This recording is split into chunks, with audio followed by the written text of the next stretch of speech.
Hey everyone, welcome back to the Energy Blueprint podcast. I'm your host, Ari Whitten, and with me now is Kiran Krishnan, who is a microbiologist. He is a research microbiologist, I should say. He's an expert in gut health in particular.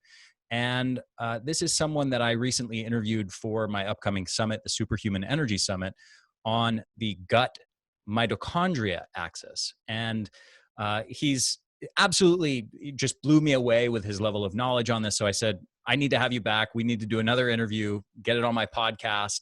And since that time, the whole coronavirus epidemic that we all know about, obviously, has exploded, and that's on everybody's mind. And it's the thing that we all can't stop talking about. So I said, let's do another one, and let's specifically talk about immune health and the relationship of the gut to immune health, and all the different layers there. There's a gut immune axis, a gut lung axis. He's got some fascinating information to share with us. So I am super excited to get into it. Welcome back, Kiran. Such a pleasure to have you. Thank you so much for having me. And then the timing is great. This is an important topic to talk about. So it's a pleasure to be here. Yeah, absolutely. So I've done a bunch of podcasts recently on COVID-19. Let's assume the listener has a good level of basic knowledge around this. What do you think are the biggest things to be aware of that not a lot of people know about? Yeah. One of the big things is obviously that at the moment, all we have in our defense is obviously our behaviors. If you're social distancing and things like that, you can reduce your risk of getting exposed to it. But the biggest thing we have in our favor is our immune system. It's our immune system that has to deal with this particular pathogen should we come in contact with it. And of course, our immune system has never seen it before. And so it's a different type of immune response when it comes to something that your immune system hasn't seen before. And the angle that's important that I don't think people are talking about quite enough is the function of the gut in all of this, because most people have heard 70 to 80% of your immune tissue is in your gut. But what does that actually mean, right? And what do we do in the gut to support our immune system? So I think those are the things where people need a little bit more illumination. And I've been talking a lot about, because yes, we can take our vitamin C, we can do our zincs. There's lots of herbs we can take to help the immune system, and those are all really beneficial. But ultimately, the command and control center for our immune system is in the gut. And that's the part that we really need to help people understand. Mm-hmm. So we know there's a body of literature being built out. It's pretty sizable already around the gut immune axis. There's also some literature around the gut lung axis. Mm-hmm. What do you think are the most important elements that people should understand about the role of the gut in immune health? How does it relate to our immune health? Yeah. So, let's talk about the physiology involved here, and then and how it is in many ways, very counterintuitive to how you think the immune system would work. First and foremost, that saying of 70 to 80% of your immune system is in your gut is actually true. So it's not just something people say, it is a reality. But what does that actually mean? What does that look like, right? So your immune system has different types of tissues. One of the major classes of tissues that your immune system has is called sampling tissues. These are tissues whose job it is within the immune system to sample the world around it and to understand what the body is being exposed to, both chronically and then acutely as well, and then learn what those things are, and then learn whether or not it should be attacking them. So that's how you develop oral tolerance. The foods you eat every day that are perfectly healthy for you, your immune system shouldn't be detecting and fighting them, right? If they do, then it leads to, at the low end, immune intolerance of those foods, all the way up to serious anaphylactic responses to certain classes of food. So those are some of the examples of why the immune system is always sampling things that are entering the body.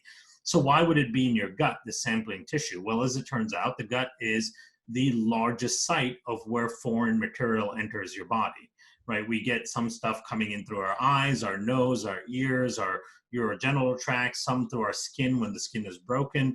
But for the most part, we're putting most of the things around us into our mouth. And our food contains lots of different compounds. Aside from the food, the nutritious side, it's got, toxins from the environment around it. It's got microbes, viruses, protozoas, it's got, chemical compounds in most of the Western diet.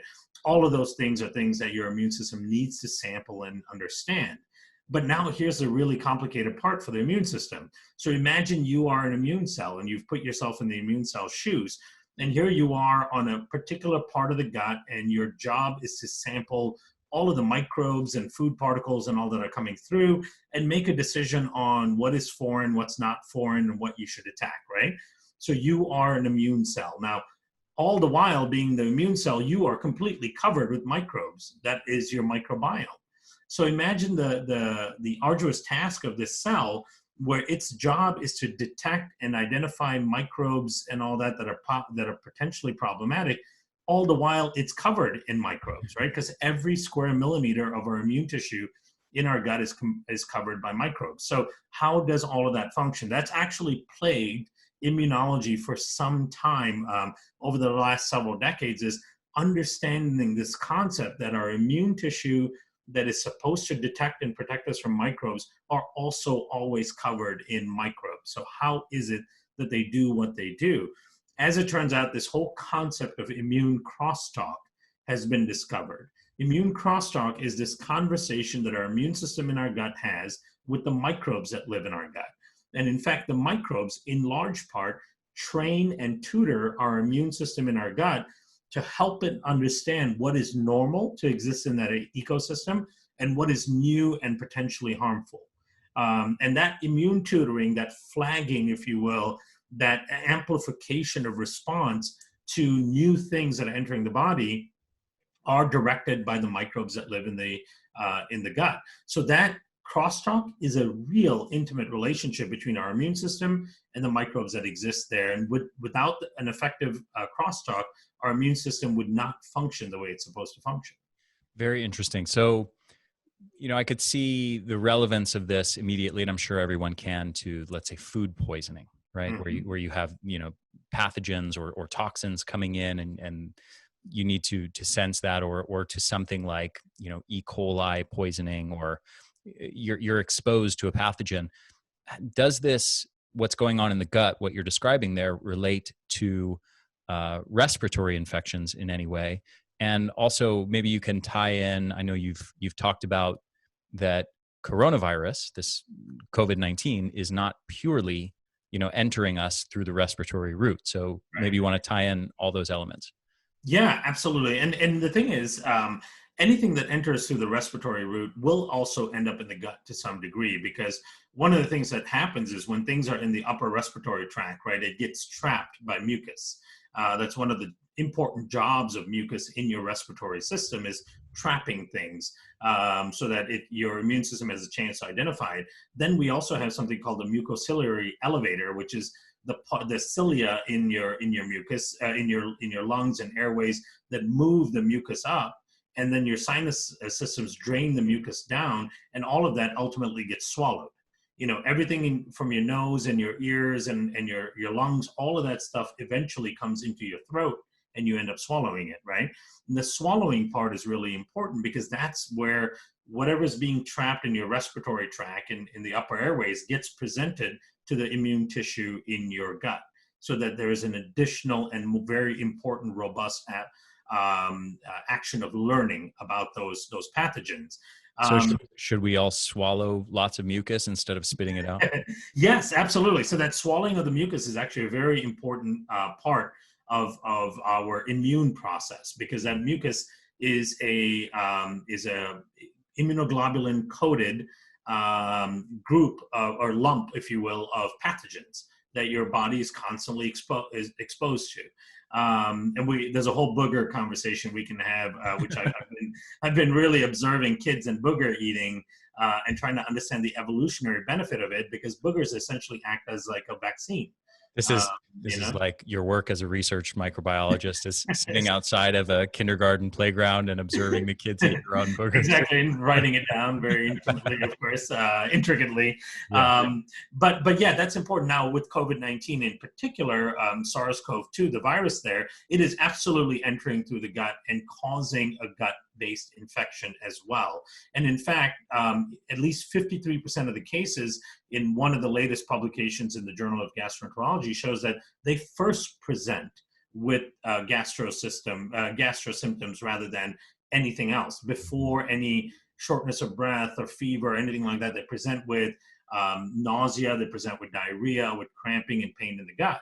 Now, here's another interesting thing. There's a most recent study published, and this is especially on pediatric cases, but also in adults.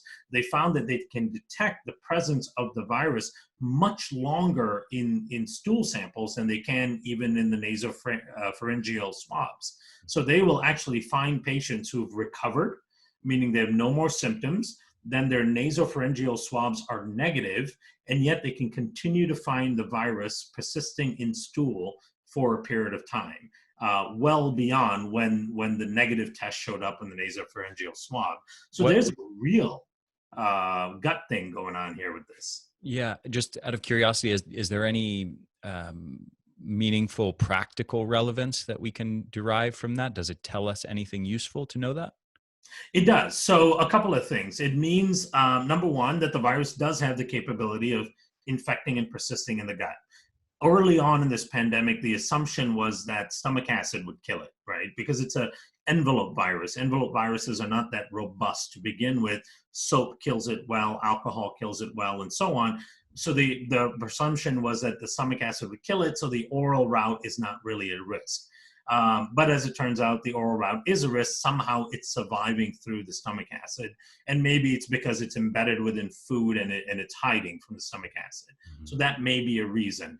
Number two, if there is an infection occurring in the gut, it's occurring where the largest sampling site of the immune system is. So it's a great opportunity for the immune system to elicit a robust response against this invading pathogen before it gets to other parts of the body. So if your gut, and I would presume this, we don't have a study to show this, but my hypothesis and presumption would be if we can start to manage and control the infection when it's in the gut, then it may never be that prolific in the rest of the body, because now you've got a chance to understand, your immune system has a chance to understand the pathogen, deal with it, and already start producing the important antibodies and so on against it before it makes its way into the upper respiratory tract or even the lower lungs, which is where it starts causing pneumonia and other questionable things. So that's one significant thing, is that yes, it probably can be transmitted through the oral fecal route. That's a really important thing, because pathogens that can be transferred through the fecal oral route or oral fecal route have other care structures that we have to put around it. We have to secure the food system a little bit more and so on. But then it also means that since it can persist in the gut, if we can initiate a more robust response in the gut, that may help with the overall defense against it. And presumably, obviously, we don't have a sizable body of research to show this with this specific strain of a virus yet, but presumably having better gut health would lead to a more prolific, a more robust immune reaction, and I guess faster immunity or potentially less severe symptoms as a result of that when exposed to this virus? Yeah, absolutely. Because there's something called the mesenteric lymphatic system, and that's intimately connected to the gut. Everything that the gut lymphoid tissue samples, so including a pathogen like this that may enter, the response to it gets amplified through the mesenteric lymphatic system, which is centered around the gut, and then it gets amplified and translated to the rest of the body. So that whatever happens in that part of the immune response, the signals go out to other parts of the body to say, hey, should you encounter this pathogen in another part, here's the antibody, here's the B cell, here are the T cells that are ready to fight that particular infection. Now, we know this from other viral infections. We don't know it from COVID yet. Obviously, we don't have a study on that, but looking at other viral infections like influenza, for example, or other types of RNA viruses, when you have a robust immune response in the gut, and microbes in the gut can actually facilitate a strong antiviral response. So it's not outlandish to think that, hey, if we improve our gut health, if we improve our communication between our microbiome and immune system, that could be beneficial. I want to digress for a moment, and then I want to come back to the gut and maybe practical strategies of how we can improve our gut. Just out of curiosity, there's a new theory that has started to emerge around hemoglobin and Mhm. how this virus may attack the hemoglobin and kind of attack red blood cells and lead to free hemoglobin and lead to less efficient oxygen delivery to the tissues. There's been some debate back and forth about this, and some people, there's a guy who came out and wrote an article trying to debunk it, but the debunking was really more. It wasn't saying, "Hey, we have really strong evidence to say this is not true." It was just saying, "Hey, we don't really have strong evidence to say it is true," but he Mhm. framed it as kind of a debunking. Mhm. Anyway, I assume you know the theory. I'm just curious if you have any thoughts on if that's taking place or any thoughts around that. Yeah, I mean, when you put the pieces together of the clinical manifestations of this condition, it does start to make sense that it is not the typical bilateral pneumonia, acute respiratory distress that we are thinking that it is, right? So, and the typical response to those types of conditions, the bilateral pneumonia and the acute respiratory distress, the ARDS, is the ventilator and using a high pressure ventilation to try to get force oxygen into the alveoli. Now, that doesn't seem to be working as well as it normally does in ARDS and bilateral pneumonia. Then there's other issues as well. There's the sepsis part of it, right? So a good percentage of the people that are succumbing to this are actually succumbing to sepsis. So how does sepsis play into the role here? And there's some thinking that I have in particular around that. But I do think that we are seeing more of an issue of dislodging of iron from hemoglobin and the inability of our red blood cells to actually bind oxygen. Because what we're starting to see clinically is that high flow oxygen therapy seems to be working as well as ventilators. Mhm. And maybe hyperbaric chambers would be even better. That would be the next step up.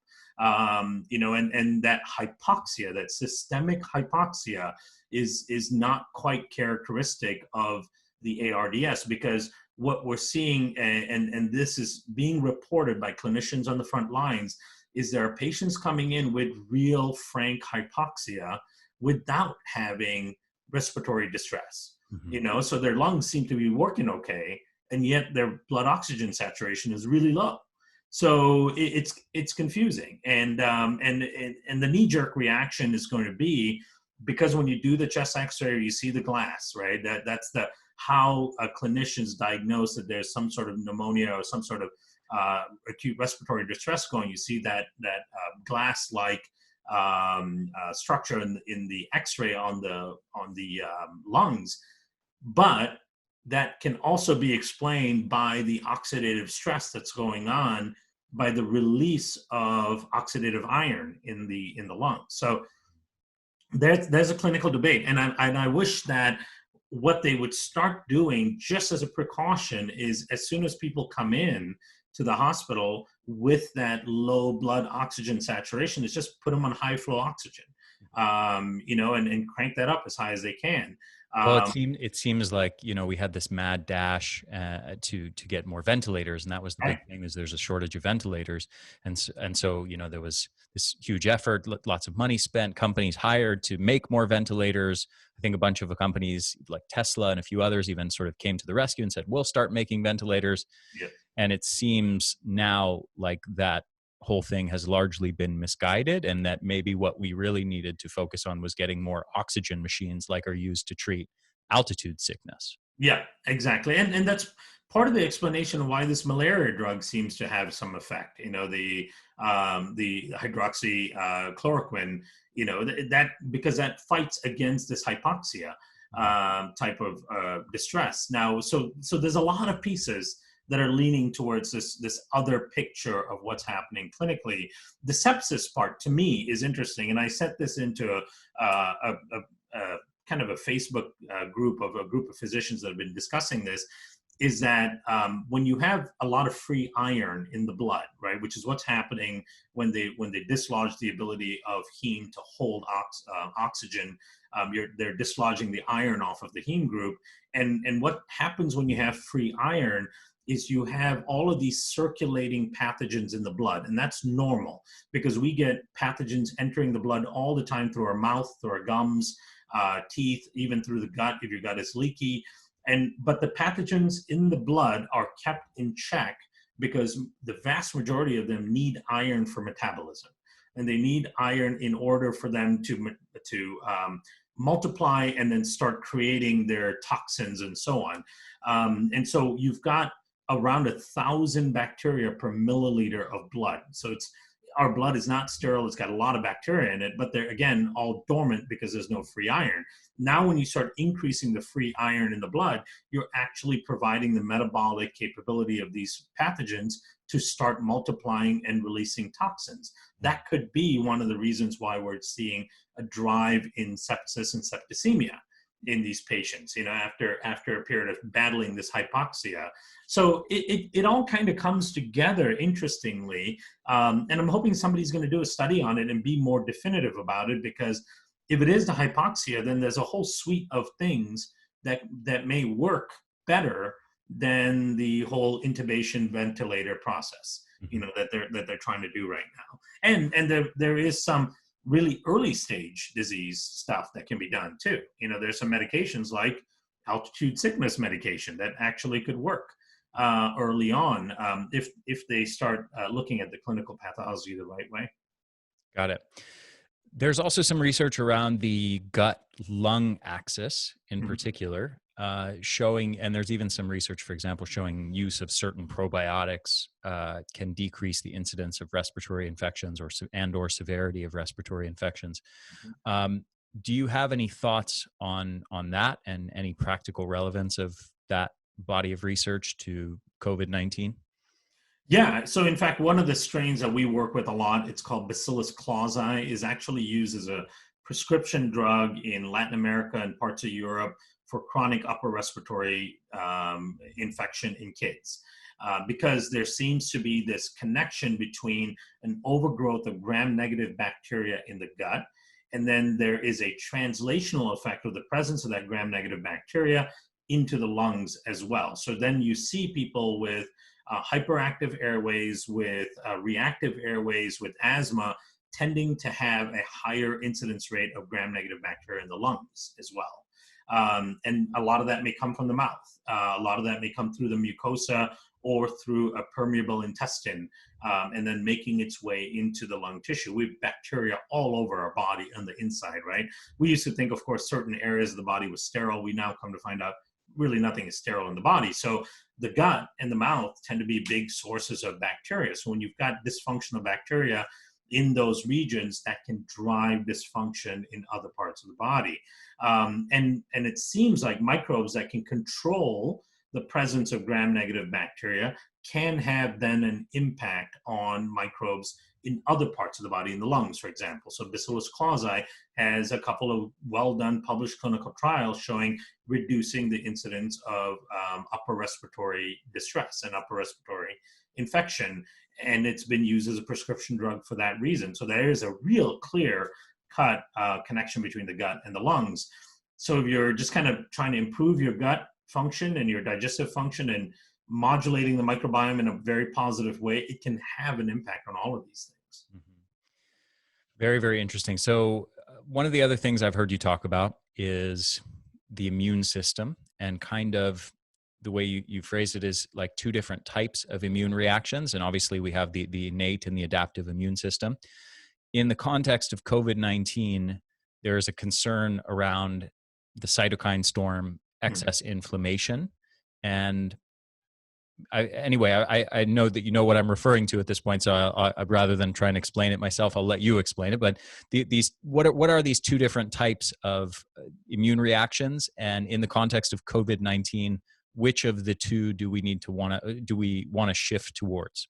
Yeah, and immunology can be extremely confusing. So I always like to use analogies so it helps people understand it a little bit better. One of the analogies I've been using most recently is, imagine that your body is a house, and in this house there's lots of windows open all the time, and you've got a couple of groups of defensive individuals in the house to protect the house from things that enter into the windows. And let's consider those things as bugs, many different types of bugs, from little mosquitoes to gnats to flies or whatever. The different types of bugs tend to enter into the house at different periods of time. Now, your defense people, there's two different types of people. You've got the first line of defense, which is the innate immune system. And let's, for analogy's sake, let's say that these are the people that are the fastest to respond. Right, they move faster, they're more agile, but their way of defending the home against that bug coming in is by using a blowtorch.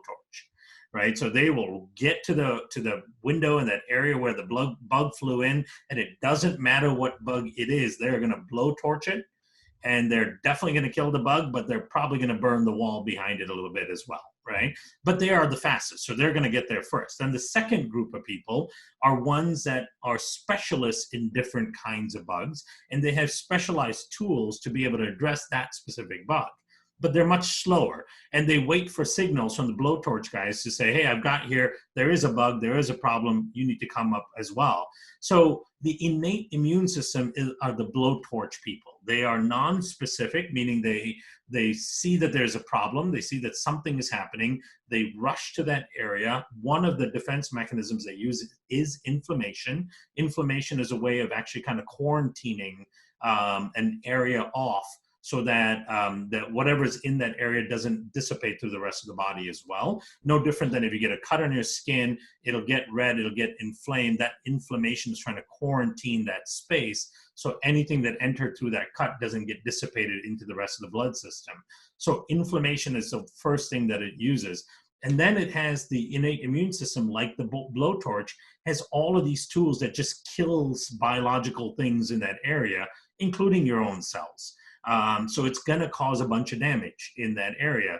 So it's, again, like taking a blowtorch to kill a mosquito. You're going to kill the mosquito, but you're going to burn the wall behind it. Now, the problem is, if that blowtorch response is the one that stays and becomes the predominant response to the invading problem, right? So if your immune system is working right, that blowtorch guy is going to rush to that area where the bug came in. He's going to blowtorch things a little bit, but that just gives some degree of control until the specialist can come up. The specialist is going to tap him on the shoulder and go, okay, we don't need any more blowtorch.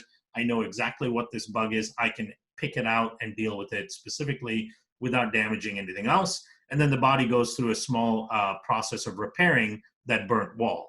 Now, in COVID-19 and in many, many other chronic conditions well before COVID-19, which includes allergies and autoimmune diseases and food intolerance and so on, what we have is an overreactive blowtorch response. We're not getting that tap on the shoulder. We're not switching to the specialized responders, which is the adaptive immune system.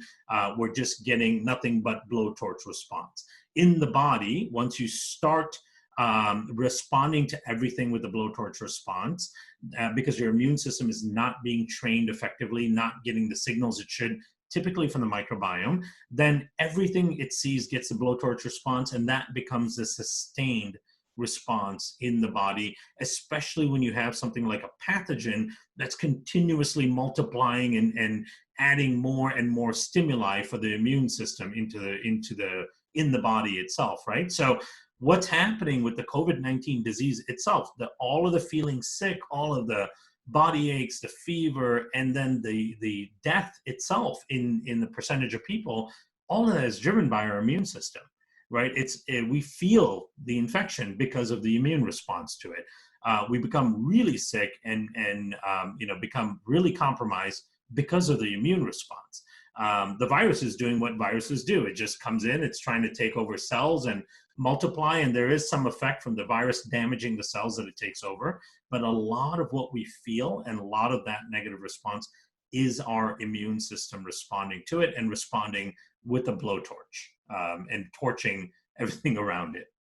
Quick question for you. So we know that with COVID-19, young people in Mhm. particular are, especially kids, generally have a mild symptoms or are asymptomatic. We also know that, in the words of Dr. Robert Naviaux with the cell danger response, the mitochondria are the central hub of the innate immune system. We talked, as I mentioned earlier, we talked a lot about the gut mitochondria axis in the previous interview that we did, that's just going to come out in the summit in a couple months. Fascinating stuff. So I know you know a lot about mitochondria. Um, my question is, given that we know mitochondria are the central hub of the innate immune system, young people are generally asymptomatic or mild. Is it reasonable to say that maybe a more robust, healthier mitochondria might be a factor in the strength and the robustness and the resilience of the innate immune system, such that it makes us more likely to have mild symptoms as opposed to severe symptoms? Yeah, so there is a deep connection there because one of the things that dictates a mild versus severe symptom is how fast does a virus multiply in your body, right? So the ability of your immune system to detect cells that are now infected by the virus and sequester and in fact phagocytize, which is eating those infected cells so that it doesn't release a bunch of virus into the system. That control mechanism is a big part of whether or not you're going to just get it and feel just a little bit weird and down, maybe some sniffles and slight cough, and then be fine in a couple of days, or whether this is going to be a 14-day ordeal and you're going to go through really bad periods during that 14 days. Is how fast is that virus multiplying, and how fast can the innate immune system keep that in check, right? All of those are energetic dependent. Your innate immune system also uses short chain fatty acids from your colon as a big part of energy. Your macrophages and dendritic cells, whose job it is to go around and eat up all of the infected cells and eat up the virus, they require butyrate as a major fuel source for themselves. So the function of the mitochondria to provide the energetics that are required for your immune cells to multiply quickly, go around, look for viruses, look for infected cells, sequester them, and then also the colonic production of butyrate. All of those things play a big factor. I think kids are seeing less of a response to this for a couple of reasons. I think that may be one of the reasons that their energetics are way better than adults. We tend to have much more dysfunctional mitochondria. But the second reason is they probably have less expression of that ACE2 receptor, which is the target for the virus, right? So the ACE2 receptor on numerous tissues is the honing beacon for the virus, and it latches onto that ACE2 receptor, and that's how it enters a cell. The ACE2 receptor is typically expressed in tissues where there's damage going on and the body's trying to repair itself. And so kids tend to have less ACE2 receptor because they haven't had years of chronic inflammation and toxicity and damage to the endothelial, the epithelial, and all the tissues on the inside. So they probably have less options for the virus in terms of targets. And then when they do see the virus, their immune system is much more funded with energy than our immune systems are. So they're faster to react. Got it. I want to come back to the ACE2 thing in a second, but to go back to the innate and the adaptive component, I know that the goal from your perspective is really shifting most people who are in a sort of inflammation dominant state towards lowering the inflammatory response, and then shifting them more into the adaptive immunity and helping that system. What are your thoughts on how to effectively do that? Yeah. So, the microbiome, the gut microbiome plays a really important role in that because what we see from research is that having a robust microbiome, the signals from the microbes in the microbiome to those sampling tissues in the immune system can make that Th2, Th1 shift. And that's a type of helper T cells that the microbiome helps proliferate. So the microbiome recognizes that the host is under distress, and they will actually stimulate your immune tissue to produce T helper cells that facilitate that transition. So these are the cells that go, okay, we've got the innate immune system kind of trying to control things and sequester it. Now we need the antibody producing cells to come in, which are the specialized people, to actually take over the infection rather than letting the blowtorch response continue. So having that robust, healthy robust, healthy microbiome plays a big role in the immune system switch it between that too. There are lots of herbal products that can help that as well. Beta-glucans have been shown to be able to provide nutrients that help that switch. One of the things that quercetin does, it helps modulate some of that switch from that really inflammatory response to that adaptive response. That's one of the reasons why people use it in allergies, for example, because allergies tend to have that really strong inflammatory response. Vitamin C helps that transition. So that's why those nutrients are becoming more and more important now in people's systems. But ultimately, the command center for all of that is in the gut. And so if your microbiome is unhealthy, we know it's going to switch the response to more of that inflammatory type of reaction, because the microbiome is intimately connected in how the immune system responds. So probiotics can be a really big benefit. It's hard for a lot of people to think probiotics and my immune system. Well, yes, because so much of your immune system is in your gut.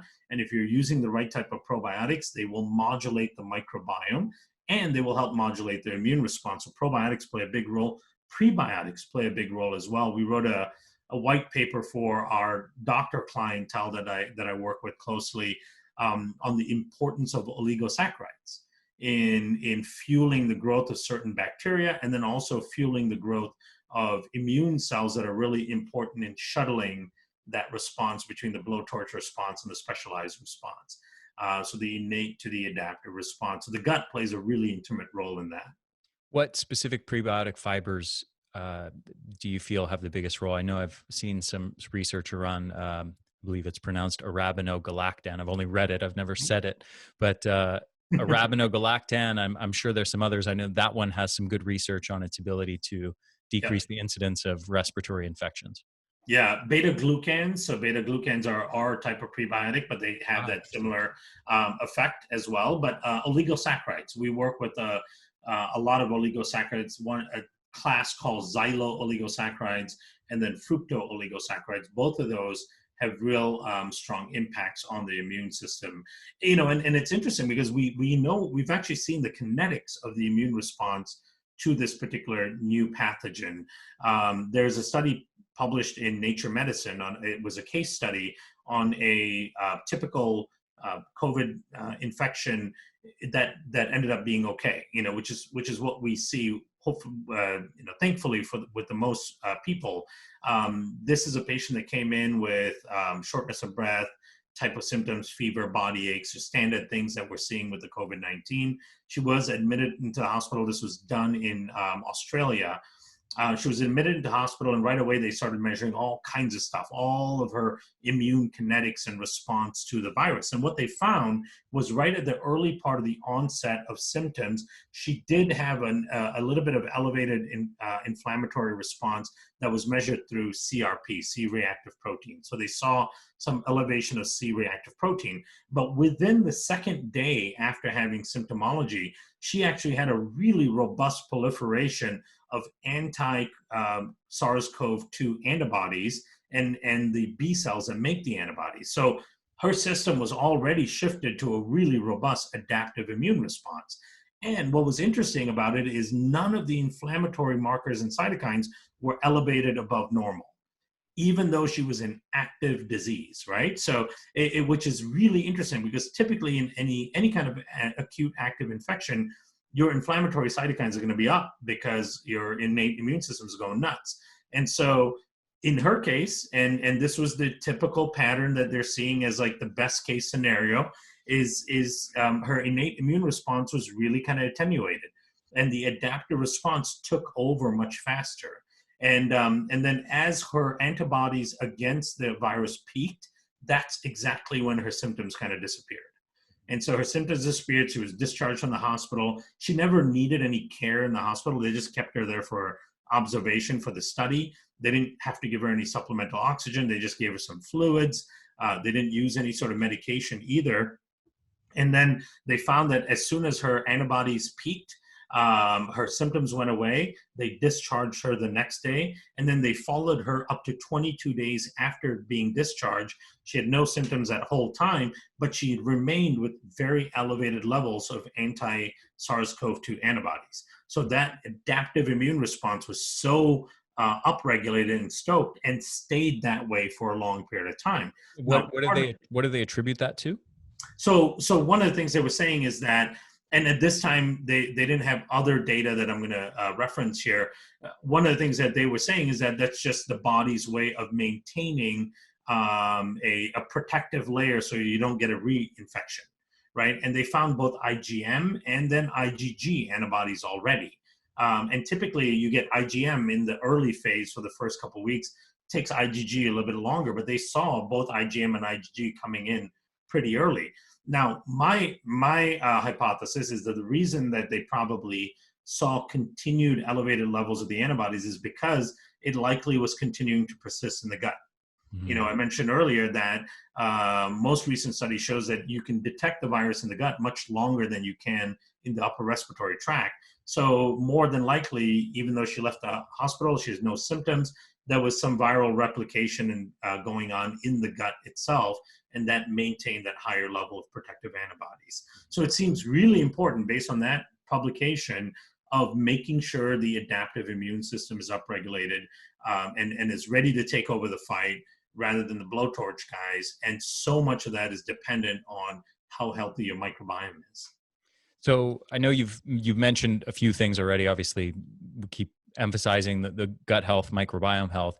You mentioned quercetin. You've mentioned a couple other things in there, prebiotics as well, beta glucans. What would you say is your sort of your full list, if you will, of strategies to make our adaptive immune system really robust and fast acting? Yeah, so we cannot overestimate or overstate the impact of nutrition, right? So just a healthy diet in general, low inflammatory diet.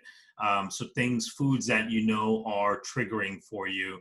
Vast majority of people actually get some sort of inflammatory transient leaky gut from eating gluten, as an example. There's some studies that have come out that showed it's not just celiac people, it's not just non-celiac gluten intolerant. In fact, 100% of people they tested get transient leaky gut from eating gluten. They may not feel it and their body might repair it relatively quickly, but it's going to elevate your inflammatory response in that period of time. So the nutrition, if we can make it clean and clean it up, I know it's harder now. It's hard to find things like we normally did, but the cleaner our nutrition can be, the better. I know fast food is open still right now in a lot of places, and that may be the easiest thing to go get. Because only the essential businesses stay open. Exactly. That's why we need Burger King and we need Burger King. I know, exactly. The essential fast food is still available, but try to refrain from those temptations. I know it's easier in this time to order pizza, and so try to refrain from doing that 4 times a week, because it's the easier thing to do, because the nutrition, the food that you're putting into your system dictates a lot about how your microbiome looks and then how your immune system functions. Sugar has a way of stoking the inflammatory response. Salt has a way of increasing something called interleukin-17, which upregulates your Th17 response. Those are the T helper cells that help the inflammatory response. So you don't need that as well. So being able to do basic things like reduce sugar and salt, reduce the fast food, increase whole foods, and increase a diversity in your diet, like polyphenols, carotenoids that come from lots of plant-based foods and so on as well. All of those are beneficial to the gut and beneficial to the immune system. Stress is one of the biggest things, and that's something we cannot talk about enough nowadays, because a 2015 study in the Frontiers of Immunology published a meta-analysis that showed that they could argue with a lot of scientific validation that stress is the #1 driver of morbidity and mortality worldwide, because one of the first things that stress does is create significant intestinal permeability. Stress also upregulates the reproduction of latent pathogens. viruses that have been sitting in your system, like cytomegalovirus, Epstein-Barr virus, herpes simplex, all of these things are sitting there latent in your system, just waiting for the presence of stress hormones. The moment they send stress hormones, they start proliferating, right? So not only is the stress causing more inflammation in your body, causing more permeability, it's allowing latent pathogens to start taking over, thereby further compromising your immune system. And it's really hard now. People are locked in their homes. They're not connecting with others. Everything you read is stressful. Everything you hear is stressful. So it becomes really important to really kind of work on the mindfulness side of things to bring down your stress. And maybe, one of the things I recommended on a recent recording I did was we shouldn't be hypervigilant about every single number every single day, right?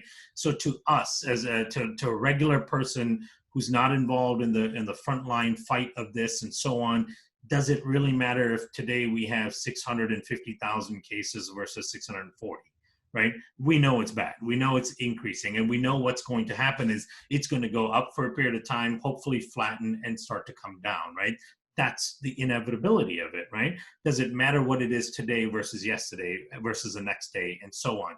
So that hypervigilance of following and tracking this causes a lot of angst and anxiety and stress in people, right? And that is really devastating to the system.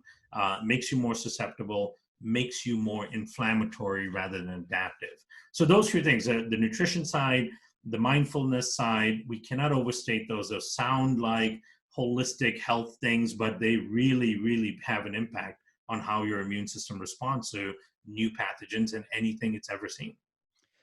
I want to ask you briefly about exercise and ACE2, and then I want to make sure we cover probiotics and the products from your company, because I think they're wonderful products. I want to make sure we give them some time before we have to end. ACE2, you mentioned briefly, it's this receptor. It seems to be a port of entry for this virus. The gist of it is that it's, as you said, upregulated through tissue damage. So if we have lots of tissue damage through various sources of stress, whether it may be gut permeability leading to excess lipopolysaccharide leaking into the system, or a poor diet, or whatever the case may be, lots of other sources, toxins and so on that we could list there. Blood pressure, high blood sugar, all of those. Yep. Exactly, yeah. So that we know that there's this very clear link between hypertension, high blood sugar, cardiovascular disease, and much higher risk of dying from COVID-19. So what are your thoughts on the best ways to modulate ACE2? And I have one also particular question that's an area of confusion for me, because there's some research showing that exercise seems to upregulate ACE2, and that's generally in the research looked at as a good thing. We know exercise generally protects against respiratory infections, but it seems to be maybe a tricky area here. What are your thoughts on that? Yeah. So, and I think exercise can be broken down into the type of exercise, right? So really high intensity stuff that requires, that actually causes tissue damage. And then the adaptation to that damage is what brings about more fitness, more strength, and so on. But in an acute period, that kind of damage can make you more susceptible, right? So there are studies that show that ultramarathon runners and Ironman athletes and all that are more susceptible to respiratory infections than people who do more moderate exercise, especially during that training period, because they are putting a lot of stress, inflammation, oxidative stress, and damage into those tissues. So during that period, you are more susceptible. General, kind of medium grade or low grade exercise, weightlifting, where you're causing more tissue injury on your skeletal muscles, that's a little bit different, right? So that actually will give you some adaptive benefits and not create the vulnerability. So one of the things I was recommending to people is, this is not a time to go outside and do really intense sprints. This is not the time to go up and do really intense hill runs and things that just really put stress and burden on your body and your respiratory system, because should you encounter the virus during that period of burden, it'll actually increase your risk of getting an infection. And in fact, and this is anecdotal, but the first 2 people I found out that I have connections to that got the virus were both Ironman triathletes. These are people in their 30s, fit as all can be because they're Ironman triathletes. They were hospitalized on ventilators, and they were still in the training mode. And so I think also, that on a personal note, this is my burden. My personal weakness is, every time in the last 10 years, 15 years that I've gotten sick, it usually it's right after a period of like 3 days in a row of super intense activity. Maybe I go rock climbing and do really hard workout, weightlifting and surfing, and I'm doing like 4 hours of exercise every day for 3 days straight, and then boom, get a cold. Absolutely. Yeah. And we see that in professional athletes all the time.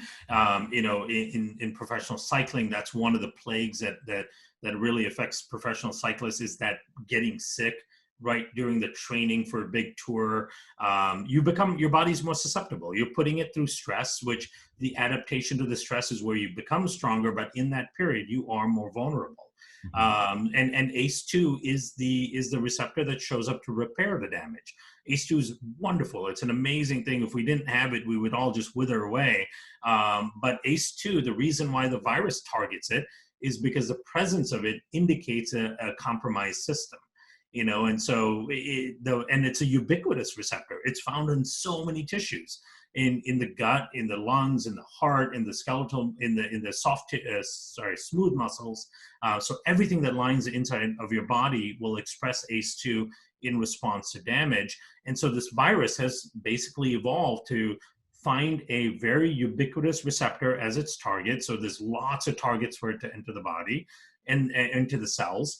And then it also is a flag for a compromised system, so that the virus knows that if it enters a cell that has an ACE2 expression, that there's an immune compromisation, that tissue is probably more sequestered, there's more inflammation there, and that allows the virus a chance to take over and reproduce.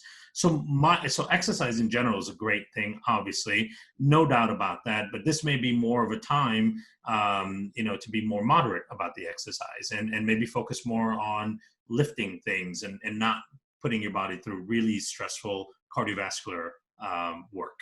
No triathlon training right now, or it's not right now. Crazy CrossFit and high intensity interval workouts. Yeah, I've personally toned back my exercise routine a lot. Yeah. I'm doing a lot of hiking right now, and hiking with breath holds, working on stimulating some of those pathways. Yeah. So I want to make sure we cover, and I wish we had more time to do this. I want to go a little bit over time. I was just emailing my next interview to let him know I'm going to be a few minutes late. But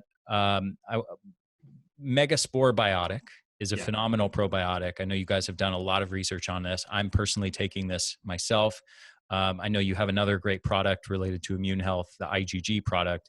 Mm-hmm. Talk to me about those two things and the uniqueness of MegaSpore, because it's got a lot of these bacillus strains and not the typical, lactobacillus and bifido species that we see in most other probiotics. So what's the difference there? And then talk to me about the IgG product as well. Yeah, so a quick overview on that. The old thinking on probiotics has been, let's just bombard the system with a bunch of good bacteria, right? So then the doses started going up and up and up, 100 billion, 200 billion, 800 billion, and so on. But the problem is they were focusing on one or two genuses, lactobacillus or bifidobacteria. They make up one or two of the hundreds of genuses that are in the gut. So what about the rest of the microbes? And that's kind of how we looked at probiotics when we first came in. We said, surely there's some documented benefits of getting certain types of lactobacillus into your system, certain types of bifidobacteria. But ultimately, if we're going to make any profound change in the microbiome, we have to be able to affect the rest of the microbiome, right? Even if you have a product that has a 500 billion CFU dose, it sounds like a lot, but you're putting it into a sea of 100 trillion bacteria. Right, so it's a blip in the ocean of the microbiome. So you're really not going to get any profound therapeutic benefit until you can make measurable changes in the rest of that population. So we were looking for orchestrating bacteria, ones that have shown the ability to influence the rest of the microbiome so that there's broader sweeping change going on in the microbiome.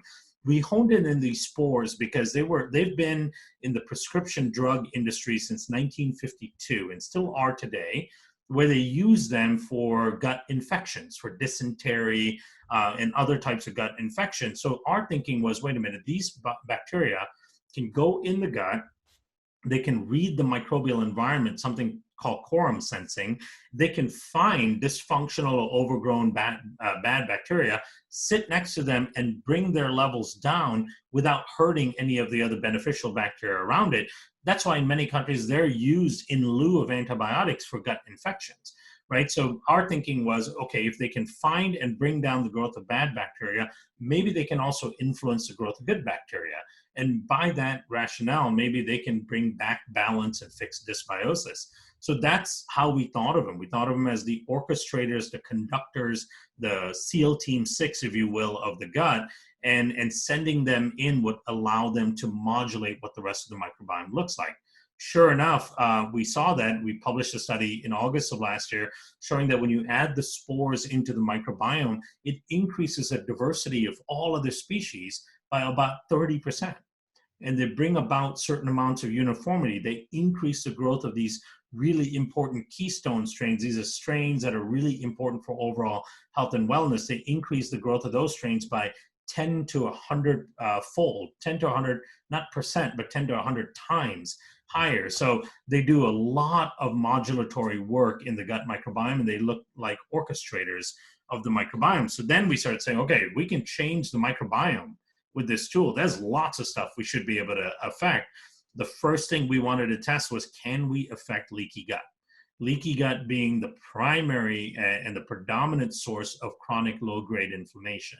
Also the kind of thing that disrupts immune response in a very significant way and makes your immune system have a tendency towards a blowtorch response to everything, right? So we started doing, our first study was on leaky gut. And sure enough, we showed that in a 30-day period, without changing anything else, just adding in the spores, we were bringing down leaky gut and all its associated inflammation by over 60%. Wow. And we were fixing metabolic dysfunctions like ghrelin response, hunger hormone response in the body.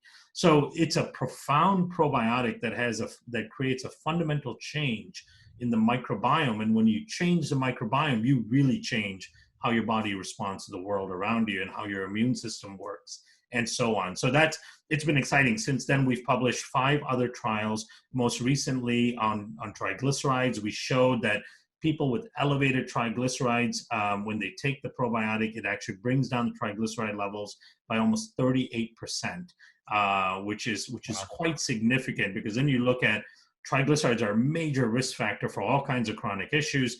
And how does a probiotic bring down triglycerides? You know, and it all speaks to the leakiness in the gut, the impact on the liver, and so on.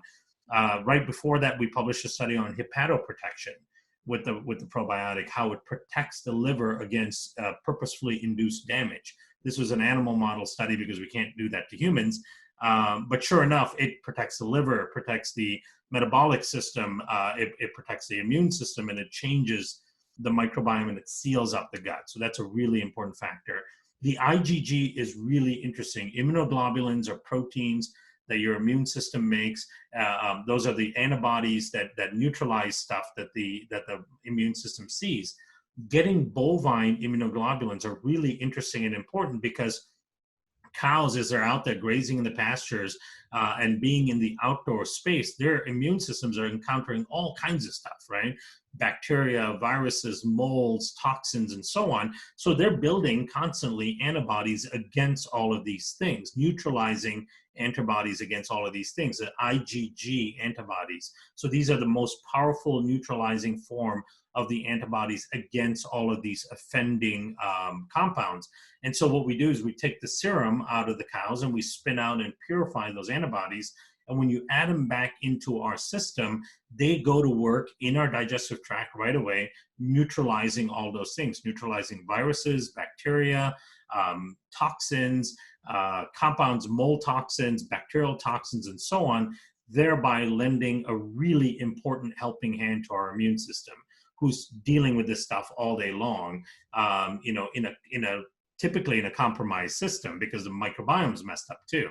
So we found a profound effect when you add in the probiotic and the IgG together in terms of modulating the response that occurs in the gut and providing the immune system that really important helping hand. Kiran, I seriously, and this is very high compliment because I interview a lot of people, but I seriously want to talk to you for like the next 3 hours straight. Thank you so much. I don't want to stop this interview. And I have so many more questions that I would love to ask you, and including some particular things of an area of interest of mine related to phytochemicals that in all the people I've talked to, I've never been able to get good answers. And I have a feeling you might have some good answers for me. I would really love to have you back. I have one final question for you, like rapid fire, without any explanation, because we got to end. You got to go. I got to go. What are if you could list out like your top 5 things for coronavirus prevention and optimizing the immune system, and obviously mentioning a lot of the things that you've already mentioned here, but what would be your quick top 5 list? Yeah, and just to provide the disclaimer, none of this has been tested against coronavirus, but this is just the science, what the science shows in terms of supporting the body's resiliency. A really good probiotic is absolutely paramount. So the spore-based probiotic, what I'm taking personally right now to improve my resilience is the spore-based probiotic, the IgG. I'm using vitamin D with K2. We're not getting as much sun as we need here in the Chicagoland area, so we need increased vitamin D. I am using a fermentation product called Epicor, which is a yeast fermentation. I'm doing my fasting. Fasting is extremely important. Real quick, for beta-glucans, the yeast? No, this one is actually a yeast ferment itself that comes out.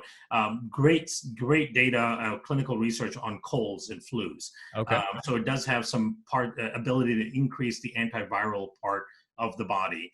And I'm using that personally quite a bit right now as well.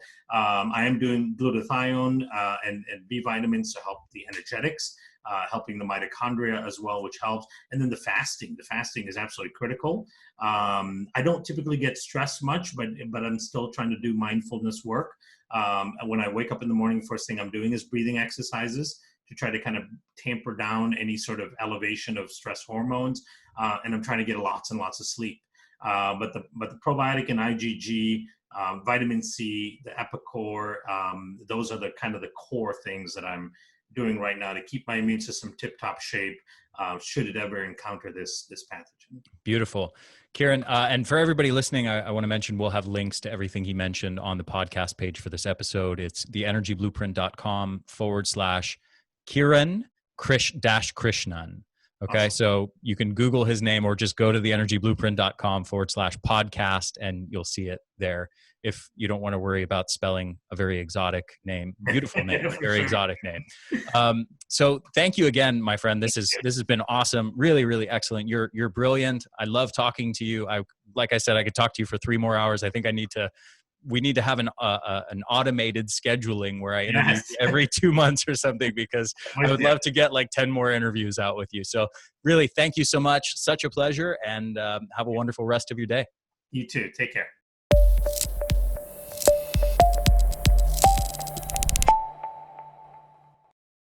Hey there, this is Ari again. One more quick thing before you go. Just make sure to subscribe to our YouTube channel, The Energy Blueprint, and also make sure to subscribe to this podcast on your favorite podcast platform, whether that's iTunes or Stitcher or anything else. I hope you guys enjoyed this interview, and I will see you again next week.